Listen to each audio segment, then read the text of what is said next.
¿Cómo están?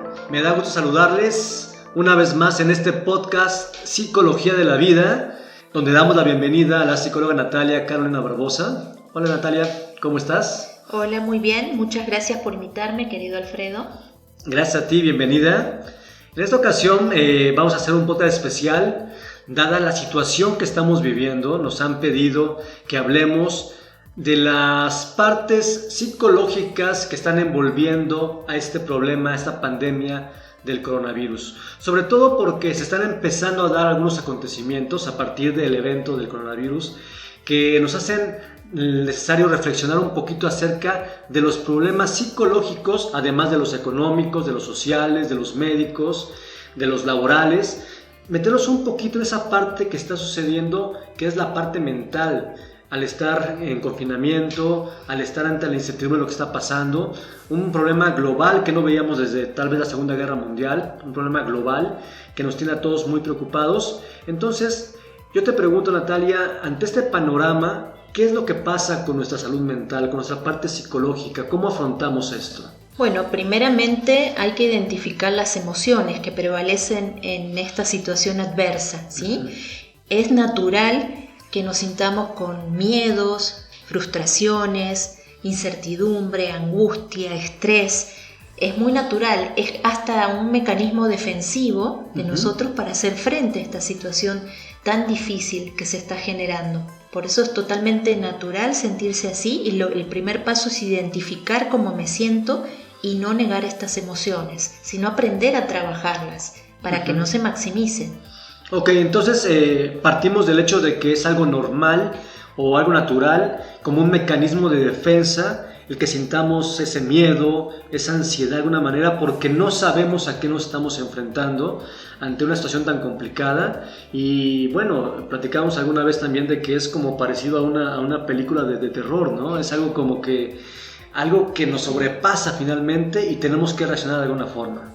Sí, la gente lo dice de esta manera, así coinciden contigo, que es prácticamente una película de ciencia ficción, algo que no se preveía, que no se veía venir, y bueno, lo sufren tanto las personas que deben de quedar en confinamiento en sus casas, como aquellas que están obligadas a salir a trabajar, y el miedo que genera todo esto, ¿no? Que un familiar se afecte, que realmente hasta pueda perder la vida, porque es lo que estamos escuchando.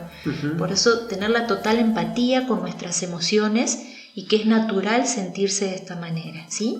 Todos lo estamos sintiendo y hay hasta una situación generalizada. El miedo, el pánico, la incertidumbre, el estrés, la ansiedad es una situación a nivel global, ¿sí? Todos lo están padeciendo de mayor o menor forma.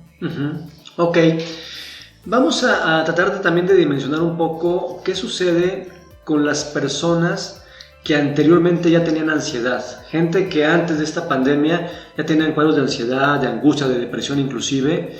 Me imagino que se exacerba en este momento sus síntomas o la forma en que están viviendo este acontecimiento.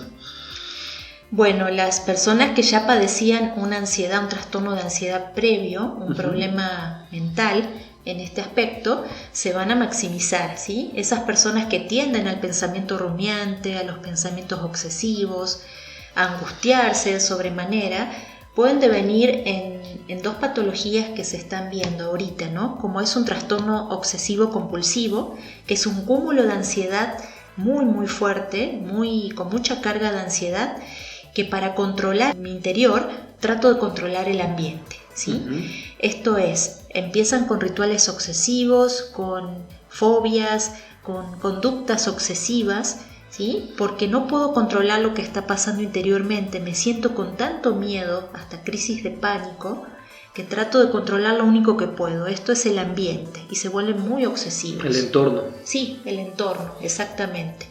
Y otro de los casos que se están detectando es la hipocondría, ¿sí? Sí. La hipocondría se puede definir como una preocupación excesiva por mi salud, una preocupación a padecer una enfermedad. Y a veces me invento esta enfermedad y tanto la pienso que la creo. Estoy viendo muchos casos en estos momentos de personas que tienen pánico de padecer el COVID porque tienen un malestar en el cuerpo, porque no pueden respirar. Y yo lo que quiero con este podcast es que aprenda a identificar cuáles son los síntomas de ansiedad frente a esta pandemia, ¿sí? Y no confundirlos y generar una hipocondría de que estoy enfermo de algo que quizás no tengo, ¿sí? Okay. ¿Y cómo puedes distinguir esa diferencia? Bueno, sabemos que en el COVID lo que sucede generalmente es dolores de cuerpo, malestar general, una fiebre mayor a 38 grados, dificultades respiratorias, dolor de cabeza, de garganta, ¿sí? Y cuando empezamos a sentir, por ejemplo, una opresión en el pecho, dificultad para respirar, esto es claro de un trastorno de ansiedad, es un síntoma clásico de ansiedad, ¿sí? Hasta dolores de garganta, puede ser que pueda tener una opresión también en la garganta por lo que me guardo, lo no dicho. Quizá hay personas confinadas que están solas, sí, y ahorita han perdido lo que hacían en el trabajo, platicar con un compañero, con una compañera. Ahorita están solos y no tienen con quién platicar. A esas personas también hay que decirle que pueden buscar una vía alternativa si no pueden salir. Ahorita hay líneas de atención psicológica, pueden buscar una consulta virtual por internet si ven que están desbordados en este caso. Aquí el objetivo de lo que vamos a hablar es darles herramientas también para que puedan trabajar desde sus casas para estar mejor. Ok, y bueno, hablamos de la gente que estaba ya con síntomas previos de ansiedad, sí, pero ¿qué pasa con las personas que nunca habían sentido esa ansiedad y ahora la están presentando? ¿Qué pasa con esas personas? ¿Corren un riesgo de que se incremente también en ellos esta parte de la angustia, de la ansiedad? Sí, antes había un sector de la población afectada con ansiedad, ¿no? Los que tenían más vulnerabilidad, una predisposición psicológica a padecer la ansiedad. Pero ahorita lo están viviendo todos, personas que eran naturalmente serenas, que no tenían control de sus emociones, se ven desbordados. Yo creo que esto es algo que se podría decir hasta contagioso. Bien. Todo mundo está con alguna crisis, con miedos, con incertidumbre, con un familiar afectado. Entonces eso generaliza un cuadro de ansiedad y hace que uno se sienta de la misma manera por una recepción de recibir del otro esa angustia, ese estrés. Lo hemos visto con personal de salud que nos ha contactado, ¿sí? Porque en este momento se siente muy desbordado y con mucho miedo, con estrés, con incertidumbre, con insomnio, cosa que anteriormente resolvían casos y trabajaban sin ningún tipo de dificultad. Y ahorita sí lo estamos viendo. Por eso personas que no padecían, frente a esta adversidad, frente a esta pandemia, están empezando a desarrollar síntomas. Y si no las tratan a tiempo, esto puede devenir en un futuro en síndrome de estrés postraumático, ¿sí? Puede desarrollar cuadros de ansiedad, cuadros de estrés muy fuertes que se pueden prevenir si ahorita lo están trabajando. Ok, entonces tenemos en este momento el problema en confinamiento, trabajando en condiciones extrañas o diferentes de alguna forma, el miedo, la angustia, la incertidumbre. Ante todo esto, ¿qué podemos hacer en este momento? Bueno, mi sugerencia es que frente al quedarse en casa, como es lo mejor en esta situación, activarse en casa. Esa es la ecuación. Me quedo en casa, pero me activo en casa. ¿Esto qué significa? Lo mejor para tener un ambiente saludable y una emocionalidad saludable es generar rutinas, ¿sí? Continuar con un horario de levantarse, un horario de dormir, un horario de desayuno, de comidas, un horario de ejercicios, de continuar con nuestro trabajo en casa. De ese tiempo que me sobra, poderlo proyectar hacia actividades, situaciones que venía postergando por falta de tiempo. Sí. Y esto me va a dar un sostén, una contención frente a la adversidad. Me va a dar como una defensa frente a la incertidumbre. Me mantengo en actividad y en una rutina en mi casa. Esto es muy importante para poder hacer frente y es una herramienta y una estrategia de afrontamiento frente a esta situación tan difícil que estamos atravesando. Ok, a ver si entiendo este concepto.